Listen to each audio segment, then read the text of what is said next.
Hello guys, good morning. Yan o, testing natin yung 670 watts panel natin.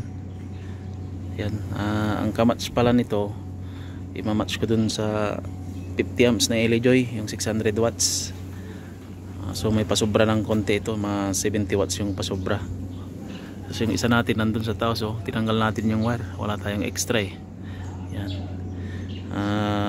titignan natin yung kung ilan yung harvest ni LA Joy ngayon. Time check 8:30 in the morning. Yan. Pasok tayo sa loob, tignan natin. Ayan, 24 amps na siya.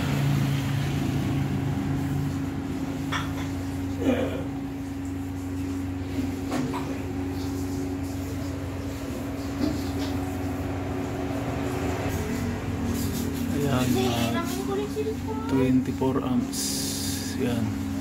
Yan yung charging ni LG ngayon, 24 amps. Ang baba ng PV voltage compare dito na 470 watts. 470 watts yung input niya, mataas. Solar homes. Ito 3 na yan, 670. Mababa yung PV input. Ito 38 yung PV input. Tapos yung charge natin, yan na, 13.3.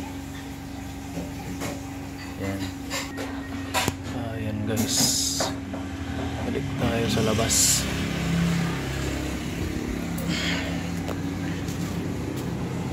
Ayan guys, balik tayo sa labas. Yan. So far guys, nasa 24 amps yung harvest. Malapad yan guys, mahaba.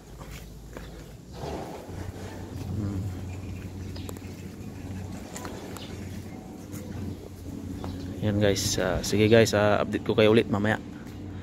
Thank you. Ayan o, pinipilit niyang mag 50 plus yung charging niya. Nag 30 na yung 670, nag 30 na kanina.